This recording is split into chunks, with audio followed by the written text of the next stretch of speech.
Assalamualaikum warahmatullahi wabarakatuh. Alhamdulillah, wassalatu wassalamu ala Rasulillah Sayyidina Muhammadin bin Abdullah wa ala alihi wa sahbihi wa mawala. Rabbi shrah li sadri wa yassir li amri wahlul 'uqdatam min lisani yafqahu qawli. Allahumma la sahla illa ma ja'altahu sahla wa anta taj'alul kulla hasrin syi'ta sahla. Subhanaka la ilma lana illa ma 'allamtana innaka antal alimul hakim. Bapak-bapak dan ibu-ibu yang dimuliakan Allah, alhamdulillah pada pagi hari kita berkumpul kembali di masjid yang penuh berkah ini. Mudah-mudahan Allah jadikan pertemuan ini menjadi amal saleh.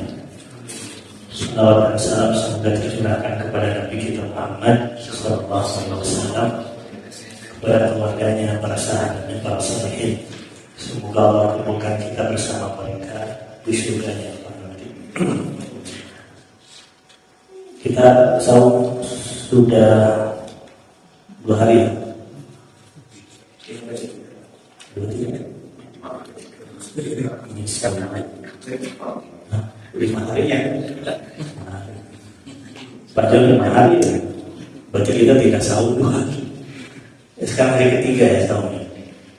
Alhamdulillah bentar lagi lebaran. Tinggal 27 hari lagi. Ya, kita menikmati Ramadan ini sebaik-baiknya. Mudah-mudahan ini Ramadan yang terbaik daripada Ramadan yang pernah kita lalui. Tentunya dari segi kualitasnya, dan kualitasnya lebih terbaik, lebih baik daripada yang sebelumnya. Baik saumnya maupun qiyamnya, qiyamulailnya, mudah-mudahan tidak ada yang bolong. Kecuali kalau perempuan ya, apa boleh buat itu fitrah haid. Kalau masih masa haid itu kelainan. Kalau wanita haid itu normal. Juga mudah-mudahan tilawahnya juga tidak terlewatkan. Syukur-syukur bisa datang. Kalaupun tidak 30 juz, yang paling tidak 9 juz setengah, atau setengahnya, setengah bulan. Tapi dalam tiap hari ada yang dibaca.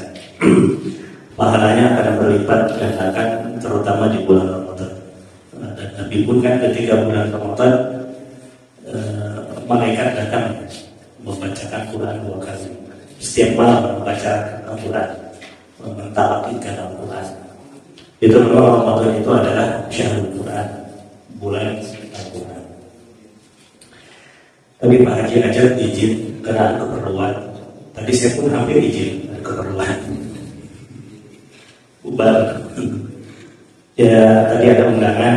Mudah-mudahan nanti sore bisa hadir. Saya insya Allah nanti pemberitahuannya last minute Pak. Insya Allah saya belum bisa hadir, walaupun saya belum nyatat. Yang penting kan hadirnya apa ya, bukan nyatatnya. Dan tadi saya nguping yang tercatat 20 berapa? Yang sudah tercatat 20 sekian ya, 30. Nanti akan disediakan 30 sampai 40, berarti masih ada sisa. Kalau Pak Jo nanti akan disediakan 5 porsi.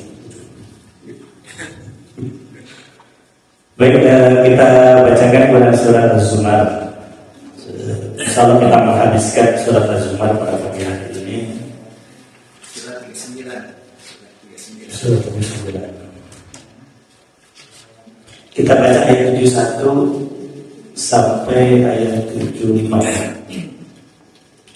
A'udzu billahi minasyaitonir rajim. A'udzu billahi minasyaitonir rajim. Bismillahirrahmanirrahim.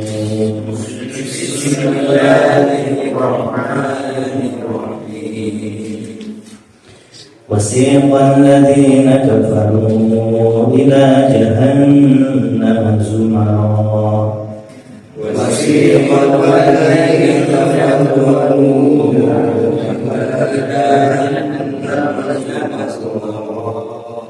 حتى إذا جاءوها وفتحت أبوابها وقال لهم خزنتها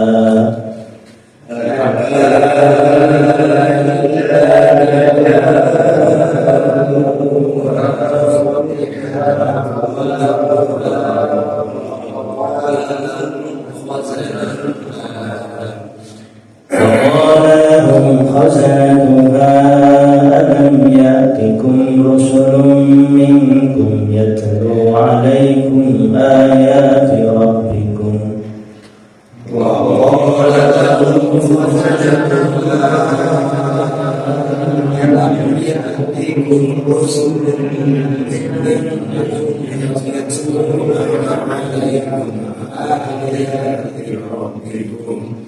يتلون عليكم آيات ربكم وينذرونكم لقاء يومكم هذا ويتلون عليكم آيات ربكم وينذرونكم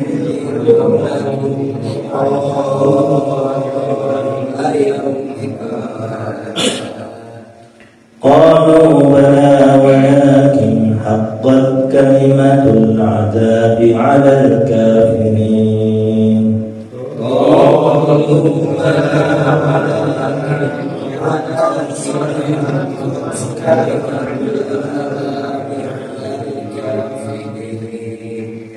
قيل ادخلوا أبواب جهنم خالدين فيها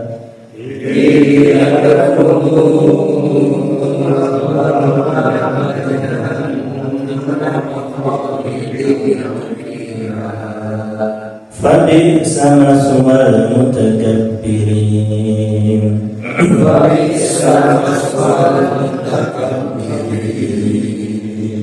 وسيق الذين اتقوا ربهم إلى الجنة زمرا وسيق الذين اتقوا ربهم إلى الجنة زمرا حتى إذا جاءوها وفتحت أبوابها وقال لهم خزنتها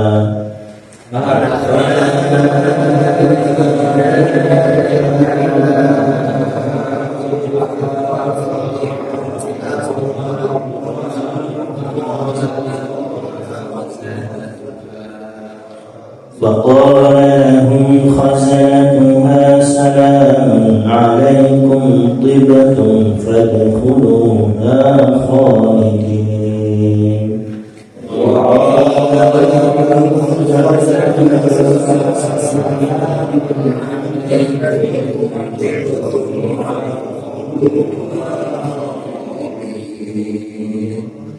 وقالوا الحمد لله الذي صدقنا وعده وأورثنا الأرض نتبوأ من الجنة حيث نشاء وقالوا الحمد لله الذي صدقنا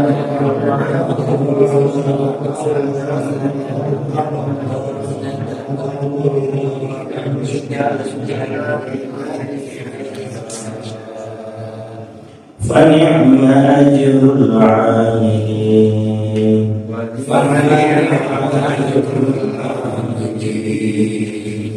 وترى الملائكة حافين من حول العرش يسبحون بحمد ربهم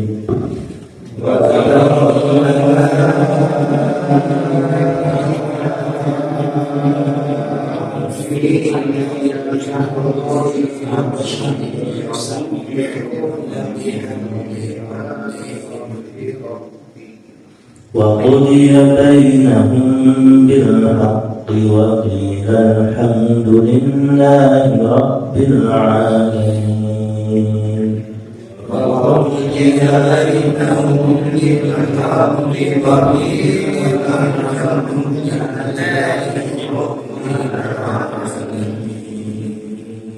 صدق الله العظيم. Alhamdulillah, barusan kita bacakan Al-Quran Surat Az-Zumar ayat 71 sampai 75. intisari daripada Quran surat Az-Zumar itu ada di ayat-ayat yang terakhir. Az-Zumar itu artinya apa? Rombongan. Az-Zumar rombongan. Jadi ayat surat itu dinamai dengan nama tertentu, pasti ada beberapa ayat yang menjadi poin utamanya dalam surat tersebut. Intisari daripada Quran surat Al-Baqarah itu adalah ketika Ya'qub berkata Musa dengan kaumnya. Wa qala Musa liqaumihi innallaha ya'murukum an tadhbahu baqarah. Qalu atattakhiduna huzwa qala a'udzu billahi an akuna minal jahilin.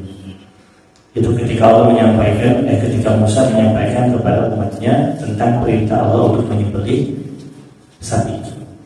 Tapi kemudian orang Bani Israel, kaumnya menolak, atattakhiduna huzwa.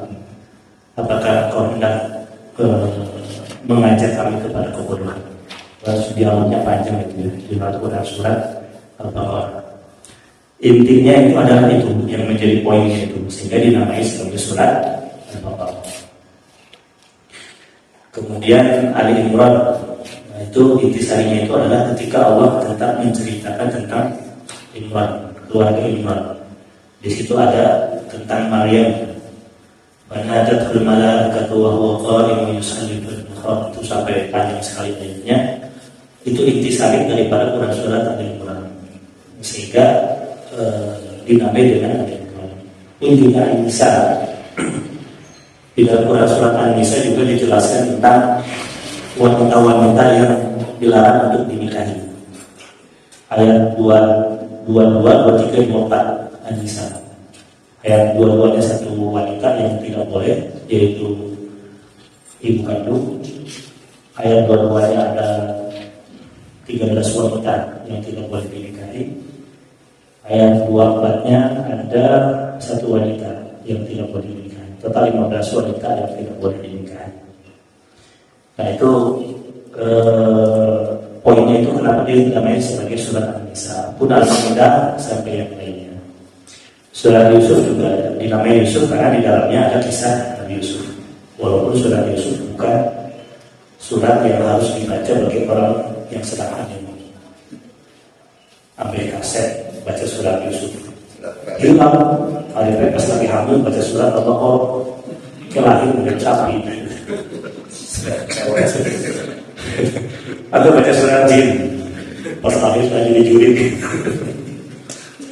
Itu dari segi itu sudah tidak relevan. Jadi kalau pengen kan baca surat Yusuf, pengen cantik baca surat Maryam. Tadi hilang baca surat Al-Baqarah kalau sapi itu. Itu jadi setiap surat itu ada intisarinya. Sehingga intisari itulah yang kemudian diambil, ada highlightnya, sehingga kemudian itu dijadikan nama surat tersebut. Walaupun ada riwayat yang menjelaskan satu surat itu namanya tidak satu, ada beberapa nama. Wallahu a'lam. Nah ini Quran surat Az-Zumar artinya adalah rombongan. Poinnya itu ada di ayat ini, ayat 71 sampai ayat 75. Ini di ayat-ayat terakhir dari Quran surat Az-Zumar. Ayat 71-nya ini kita bahas ya. A'udzubillahi minasyaitonir rajim. Wasiqal ladzina kafaru ila jahannam zumara. Wasiqa, dan akan digiring. Ini secara terjemah akan, tapi kalimatnya menggunakan fi'il madhi pasca. Masalah apa? Kenapa ini? Wasiqa itu kan fi'ilun mati tapi majhul, pasten tapi pasif, digiring gitu. Wasil dari kata saqa itu menggiring, kalau siqa itu digiring. Ini kata ahli tafsir diartikan dia artinya akan datang, karena akan datang kan belum terjadi karena hari kiamat atau akhirat belum terjadi. Tapi kenapa di sini pakai fi'ilun mati? Ini menunjukkan suatu kepastian. Kan perkara Kalau dikatakan sudah terjadi, itu berarti pasti ya sudah terjadi. Tapi ini kan perkara akhirat, belum terjadi. Tapi kenapa menggunakan fi'il madi? Ini menunjukkan suatu kepastian yang akan terjadi. Wasir alladzina kafaru ila jahannam, dan pasti akan digiring orang-orang kafir ila jahannam zumara, ke dalam neraka jahannam secara rombongan. Ini orang-orang kafir. Nah, orang-orang kafir ini janji Allah orang-orang kafir akan dimasukkan ke dalam neraka jahannam. Karena apa? Karena amalan mereka. Tidak mungkin tanpa amalan mereka Allah masukkan mereka ke dalam neraka jahannam. Hatta idza ja'uha futihat abwabuha, sampai apabila mereka datang neraka jahannam. Hatta idza ja'uha, sampai apabila mereka telah datang kepadanya, futihat abwabuha, akan dibukakan pintu neraka tersebut. Oleh siapa? Oleh malaikat. Malaikatnya namanya malaikat Zabaniyah, malaikat penjaga neraka. Kalau dalam riwayat yang lain disebut sebagai malaikat penjaga neraka apa? Malik ya. Ridwan itu kan penjaga surga, Malik penjaga neraka. Tapi yang populer disebut dalam Al-Quran itu adalah malaikat Zabaniyah. Hatta idza ja'uha futihat abwabuha, sampai apabila mereka datang kepada neraka, futihat abwabuha, akan dibukakan pintu-pintunya. Ini bukan menggunakan kata babnya, tapi Allah, pintu-pintu, berarti pintu neraka jahanam itu banyak, rombongannya banyak, sehingga pintu nerakanya juga banyak. Wa qila lahum khazanatuha, kemudian penjaga nerakanya, yaitu Zabaniyah, akan berkata kepada siapa? Kepada orang-orang kafir yang digiring. Alam ya'tikum rusulun minkum yatlu 'alaikum ayati rabbikum. Bukankah telah datang kepada mereka para rasul? Ini pakai rasul, bukan rasul ya. Bukankah telah datang kepada kalian para rasul? Ini berarti sejak rasul Nabi pertama siapa? Nabi Nuh.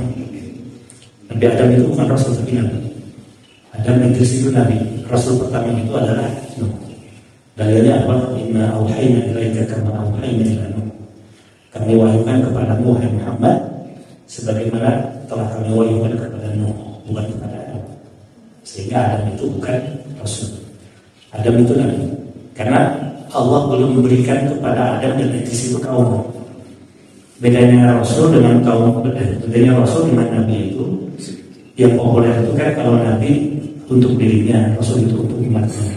Tapi realnya memang Nabi Muhammad, Nabi Adam dengan Nabi Idris itu belum ada kaum. Kalaupun itu ada kaum, hanya keluarga.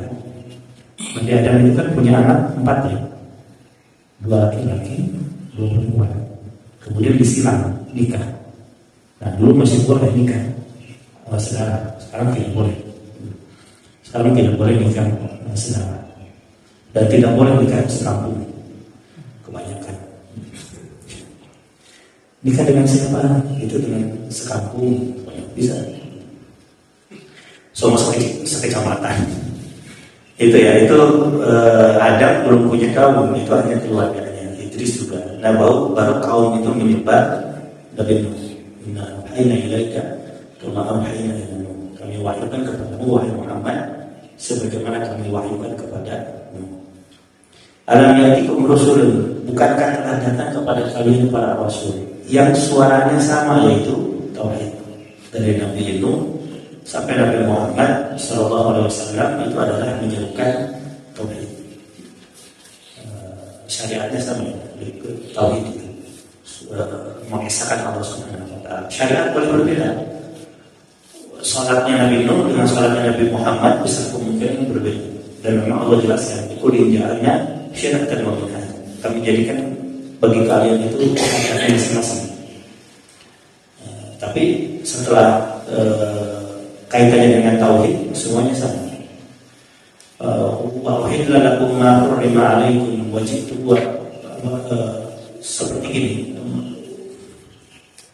wa uhilla ma hurrima alaikum, dan kami halalkan apa yang pernah diharamkan. Itu syariat Nabi Isa. Pernah diharamkan pada zaman Nabi Musa, kemudian Allah utus Nabi Isa menghalalkan yang pernah diharamkan. Syariatnya kan beda. Syariatnya beda. Tapi kalau akidahnya semua Nabi itu sama. Akidahnya semua Nabi itu sama. Termasuk akidahnya Nabi Isa alaihissalam. Jadi dari Nabi Nuh sampai Muhammad itu dakwahnya itu adalah dakwah tauhid. Karenanya Allah katakan di dalam Quran surat Ali Imran ayat berapa? 79. Maka Nabi Basyarin ayyutiyahu Allahu kitab wa hukman wa nubuwah thumma yaqulu lin-nasi kunu ibadan min dunillah. Tidak mungkin kami berikan kepada seorang kenabian, kemudian Nabi ini akan mengatakan aku adalah Tuhan, sembahlah aku dan tinggalkan Allah Subhanahu wa taala. Itu tidak mungkin. Karena termasuk Nabi Isa. Nabi Isa itu kan disembah ya, sebagai anak Tuhan. Kemudian Allah katakan maka Nabi Basyarin ayyutiyahu Allahu kitab wa hukma wa nubuwah. Tidak mungkin kami berikan kepada seseorang kenabian dan hikmah, yaitu kitab suci, thumma yaqulu lin-nasi kunu ibadan min dunillah. Kemudian mereka mengatakan jadilah kalian hambaku, bukan menjadi hamba Allah. Itu tidak mungkin. Karena semua Nabi itu dakwahnya itu adalah tauhid, termasuk Nabi Isa.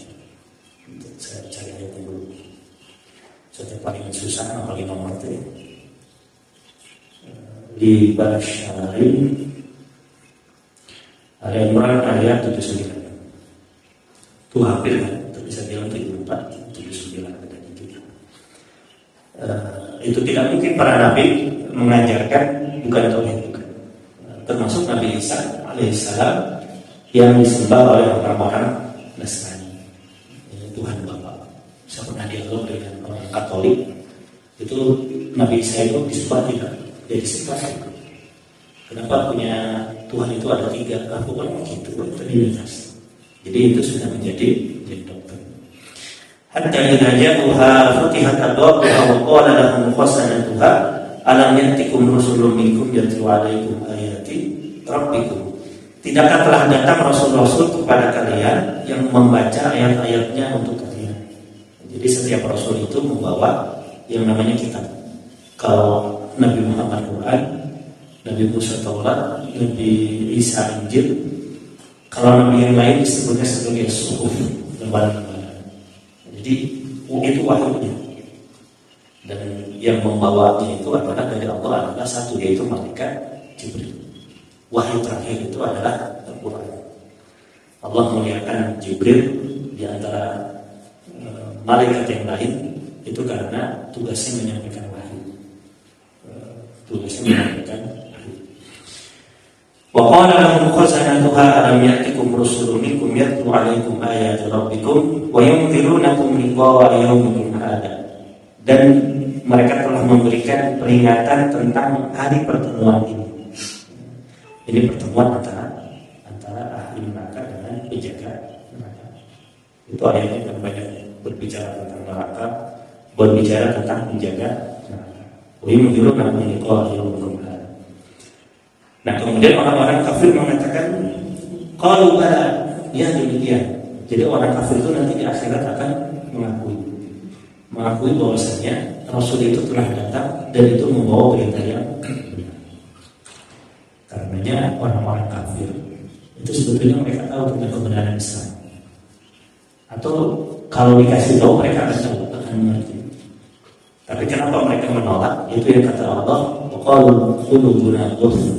Hati kami tertutup. Artinya mereka yang menutup hati mereka sehingga mereka tidak mau menerima kebenaran Islam.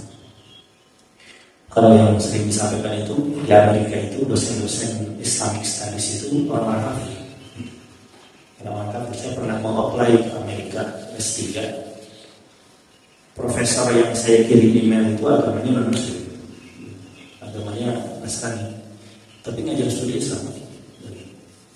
Saya mau iseng-iseng aja apply, keterima dan tidak keterima karena judul disertasi saya sangat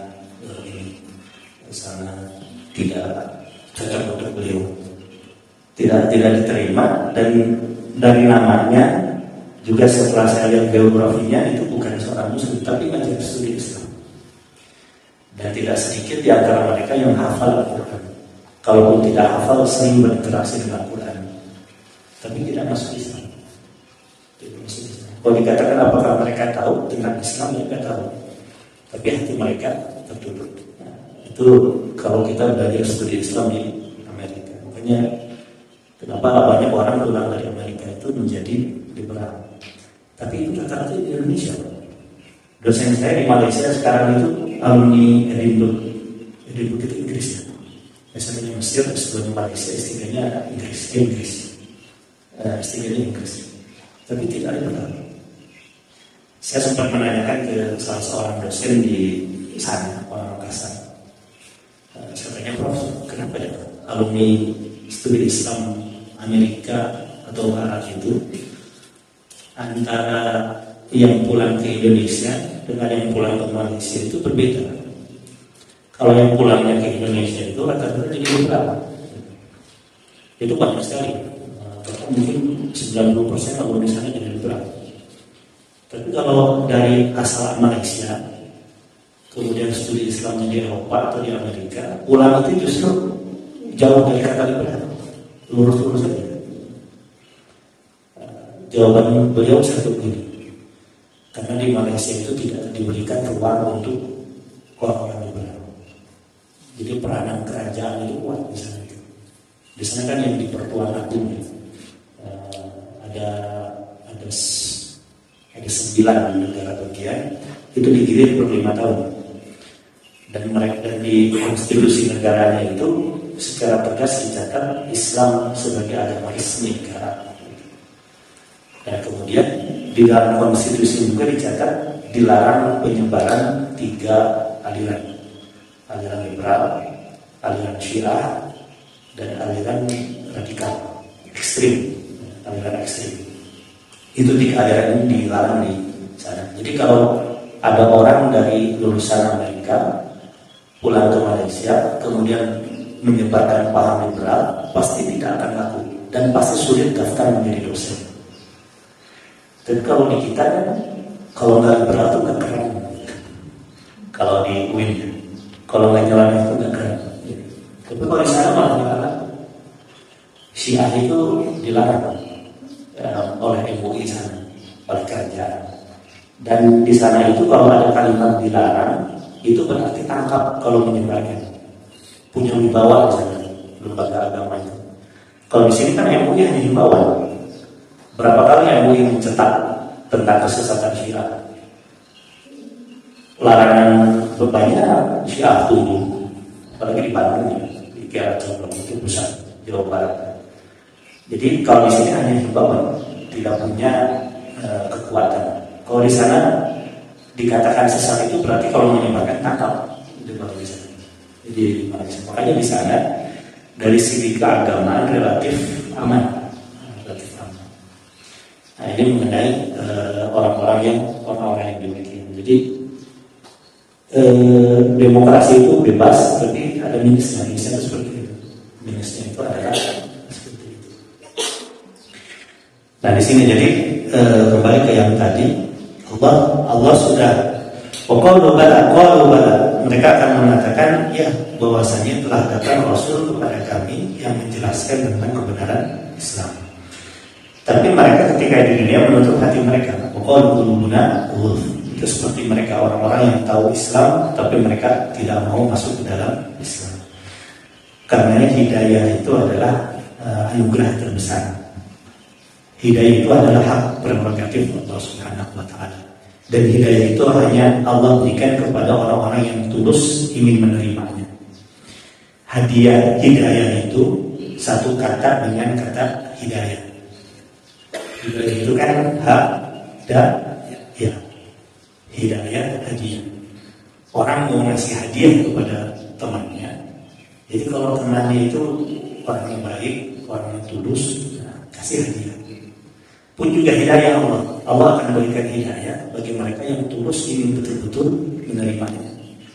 Ketika dia enggak menerima hidayah, ya Allah tidak akan berikan. Qalu bala. Walakin haqqat kalimatul 'adzabi 'alal kafirin. kemudian dikatakan walakin haqqat kalimatul adzabi 'alal kafirin. Akan tetapi sudah dipastikan bahwasanya azab itu akan diberikan kepada orang-orang yang kafir. Nah, ini jadi penegasan dari Allah. Harus yakin bahwasanya orang kafir itu di neraka. Kalau kita ragu orang kafir dimasukkan ke dalam neraka, kita juga bisa undur. Karena Allah yang menegaskan bahwasanya orang kafir itu masuk ke dalam neraka. Sebaik apapun orang kafir itu dari segi hablum minan nas. Dia udah kafir tapi masih soleh. Maksudnya baik kepada sesama. Tetap tidak berlaku kebaikannya, dia akan masukkan ke dalam neraka. Dosen Win Jogja itu yang saya lupa namanya, yang bikin kalimat surga itu terlalu luas kalau hanya diberikan kepada orang-orang Islam. Kan surga itu kan yang luasnya seluas langit dan bumi. Orang Islam itu jumlahnya berapa sekarang? Sedikit ya? 2 miliar diberikan sekian 2 miliar umat manusia ya. Kayak sepi gitu. Sepi nanti di sana. Terus karena jadi kita kalau misalnya yang hidup hanya orang beriman itu sedikit, apalagi nanti di akhirat terlalu luas surga itu kalau hanya diberikan kepada orang-orang kafir, orang-orang beriman. Statementnya lagi terlalu tidak bijak seandainya kalau surga itu hanya diperuntukkan karena masalah keyakinan saja, kata dia. Padahal banyak juga orang-orang yang keyakinan berbeda tapi dia banyak. Ya masalahnya justru keyakinan itu yang sangat fundamental. Seorang anak sudah dididik, sudah dibesarkan oleh kedua orang tuanya sampai tumbuh besar sampai sukses. Setelah sukses dia pun banyak berbantu sosial di lingkungannya yang miskin dibantu. Tapi kemudian dia pulang ke kampung ketemu orang tuanya. Kemudian dia mengatakan, papa mama bukan orang tua saya. Nyeri hati itu, sakit hati. Padahal orang tuanya sudah mendidik, walaupun anaknya sukses, tapi mengatakan kepada orang tuanya, bapak ibu bukan orang tua saya. Kan pasti orang tuanya sakit. Orang tua yang sudah mendidiknya sampai keduanya sukses. Nah, ini Allah yang sudah menghidupkan, sudah memberi makan, sudah menumbuhkan dia, memberikan kemudahan hidup, kesuksesan. Dia berbuat baik kepada orang lain, tapi di waktu yang sama dia tidak mengakui kalau itu semua karena dari Allah Subhanahu wa Ta'ala. Tidak ada gunanya. Nah itu jadi keimanan itu yang paling utama. Nah ini orang kafir ini itu karena keyakinan tiada, dia mengakui bahwasanya Islam itu benar, tapi tidak mau menerima. Maka Allah tetapkan mereka sebagai ahli neraka. Karena Allah katakan qila dkhulu abwaaba jahannam khalidina fiha. Dikatakan kepada mereka, masuklah kepada pintu-pintu jahanam. Khalidina fiha. Mereka kekal di dalamnya. Ini yang sering kita bahas ya. Kekal di sini maksudnya adalah dikekalkan, bukan kekal secara sendiri. Karena kekal yang sendiri secara zat itu hanya Allah Subhanahu wa Ta'ala. Karenanya dalam bahasa Arab itu kan tidak ada yang sinonim. Kalaupun diterjemahkan ke dalam bahasa Indonesia artinya sama, tapi maknanya pasti beda. Di antaranya adalah tentang kalimat kekal. Kekalnya Allah dengan kekalnya manusia.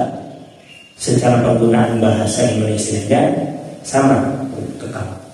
Tapi penggunaan bahasa Arab itu beda. Tapi ketika berbicara tentang kekalnya surga, kekalnya neraka, kekalnya ahli surga, kekalnya ahli neraka, Allah menggunakan kata khalidina fiha. Khalid itu artinya kekal, tapi dikekalkan oleh yang maha kekal. Tapi kalau kekalnya itu adalah kekal Allah secara zat, itu Asmaul Husna, di antara namanya itu adalah Al-Baqi. Al-Baqi, kata Baqo, wujud tidak Baqo. Tidak ada nama Allah namanya Khalid, itu tidak. Karena kalau Khalid itu nama orang, artinya kekal tapi dikekalkan oleh zat yang maha kekal. Nah kalau zat yang maha kekal itu adalah Al-Baqi. Khalidina fiha, berarti ini tidak ada ujungnya. Kita harus lihat jadi bahwasanya orang kafir itu pasti akan kekal di dalam neraka. Wa bi'sa maswal mutakabbirin, dan itulah seburuk-buruk tempat bagi orang yang sombong. Seorang sahabat berkata kepada Nabi, ma huwa kibr, apa itu sombong? Nabi mengatakan, ghamtun nas wa batarul haq. Sombong itu adalah merendahkan orang lain, wa batarul haq, dan menolak kebenaran. Orang kafir itu disebut sebagai orang sombong karena menolak kebenaran, yaitu datangnya Rasulullah SAW.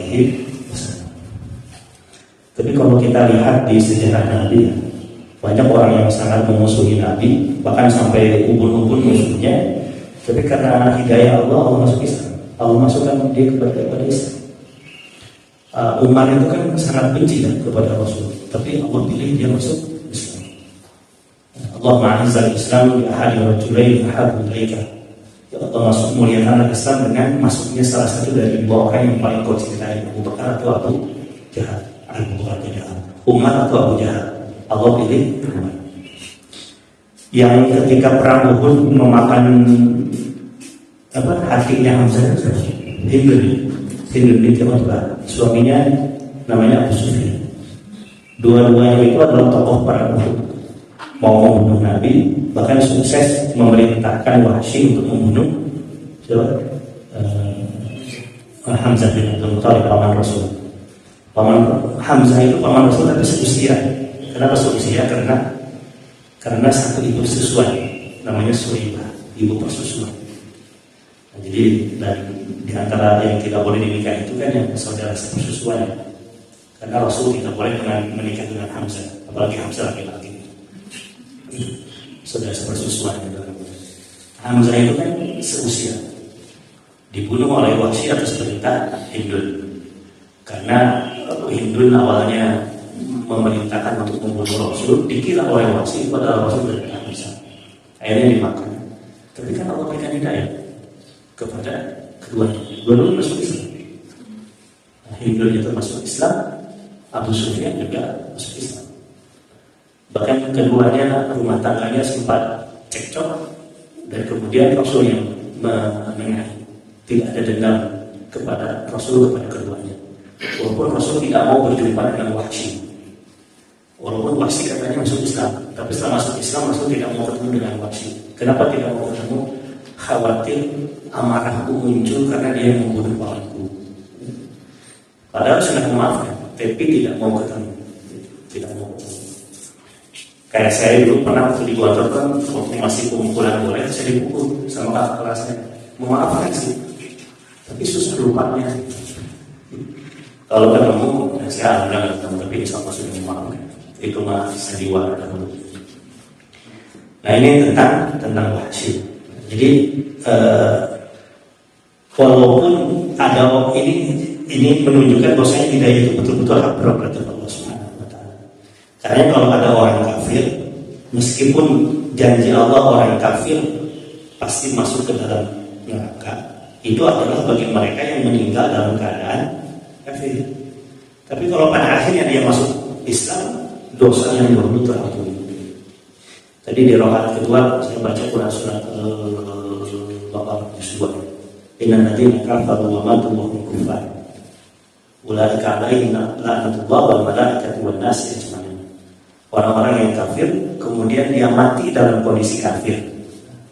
Nah ini jadi yang pasti masuk neraka itu adalah yang mati dalam kondisi kafir. Karena kalau dia meninggal tidak boleh kita mendoakan. Orang meninggal dalam kondisi kafir kita tidak boleh mendoakan. Kemudian ayat yang selanjutnya, wasiqal ladzina kafaru taqaw rabbahum ilal jannati zumara, dan akan digiring orang-orang yang bertakwa kepada Tuhan mereka ilal jannati zumara, kepada surga secara berbondong-bondong. Ini lawan yang tadi. Hatta idza ja'uha futihat abwabuha wa qala lahum khazanatuha salamun alaikum tibtum fadkhuluha khalidun.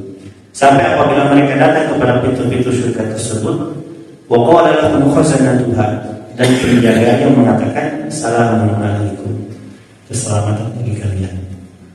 Jadi ahli neraka sebelum masuk neraka ada dialog dengan penjaganya.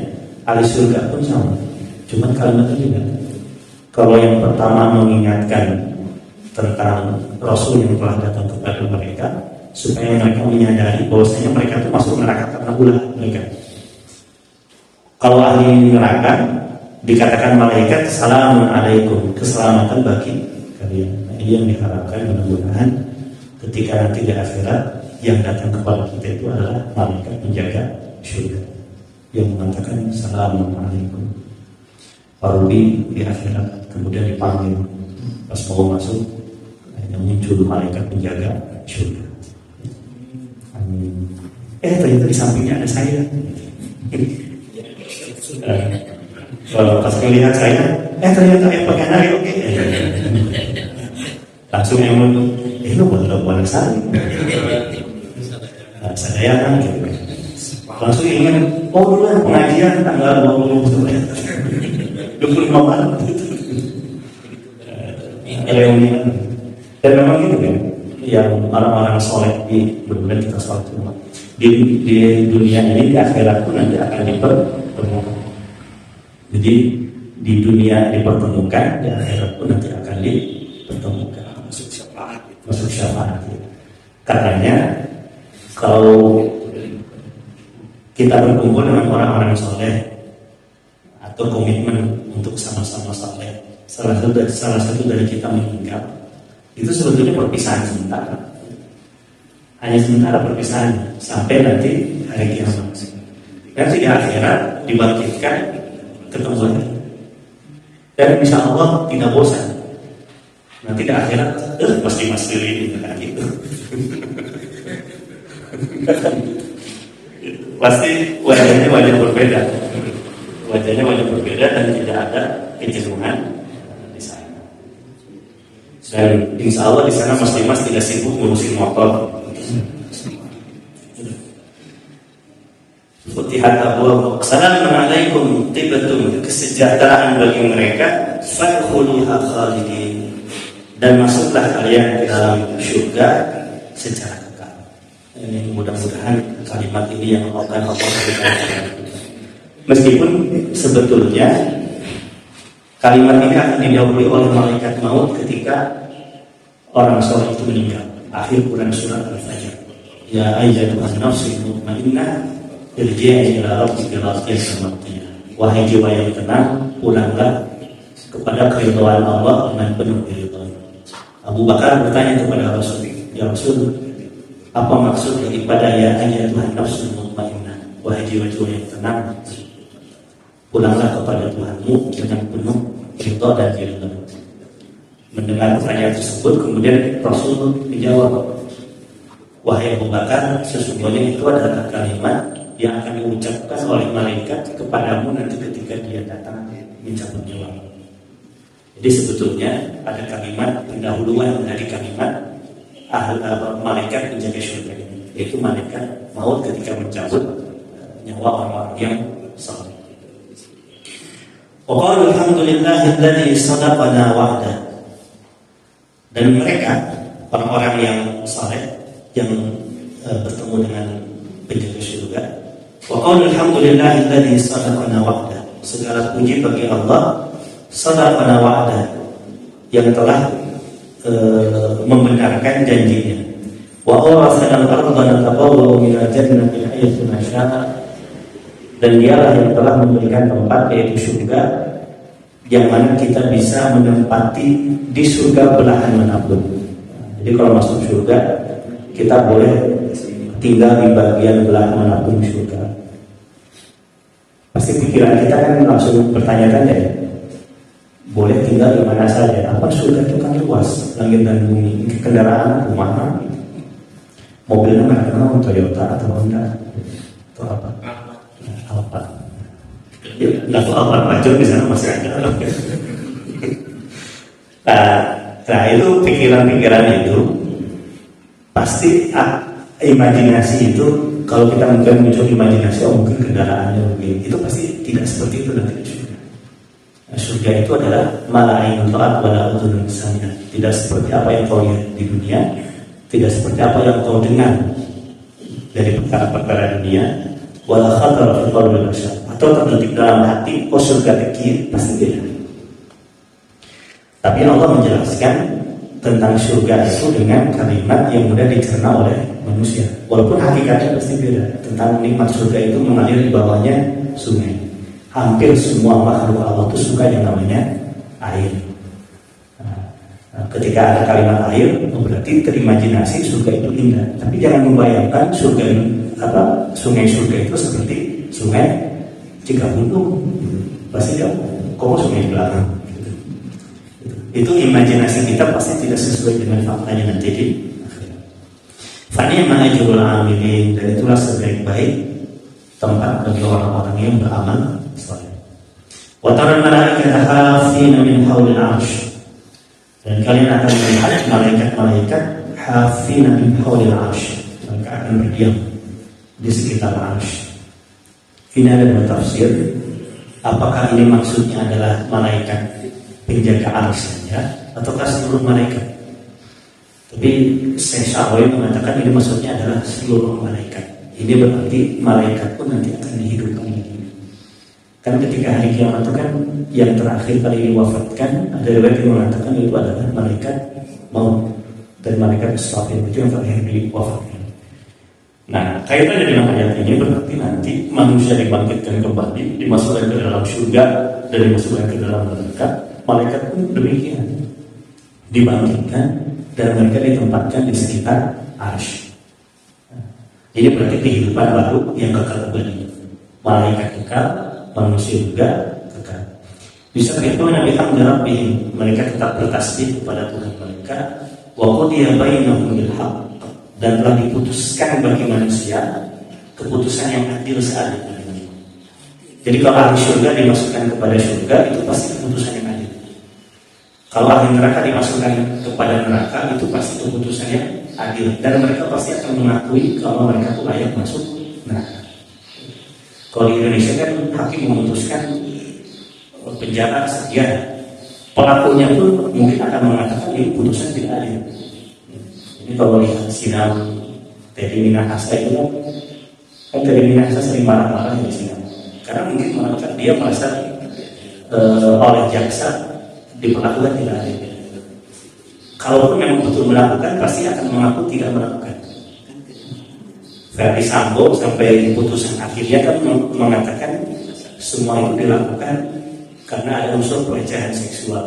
Walaupun hakim mengatakan dalam putusannya tidak ada pelecehan seksual. Kalau di pengadilan Indonesia itu pasti ada unsur tidak mengakuinya. Tapi kalau di akhirat pasti akan mengakui masuk neraka itu karena memang layak masuk neraka diakui oleh diri. Karena di sini dikatakan bahwa dia baik dan benar. Wakil alhamdulillahirabbil alamin, dan akan dikatakan alhamdulillahirabbil alamin. Artinya ini adalah di surga akan mengatakan segala puji bagi Allah yang telah memasukkan ke dalam surga. Dan ini bulan Ramadan, mudah-mudahan Ramadan ini Allah curahkan rahmat dan maghfirah. Ada hadis Nabi SAW, sesungguhnya pada setiap hari di bulan Ramadan Allah menulis daftar-daftar yang akan dibebaskan dari neraka. Kan ketetapan surga dan neraka itu yang sudah Allah tetapkan. Ahli surga siapa saja, ahli neraka itu siapa saja.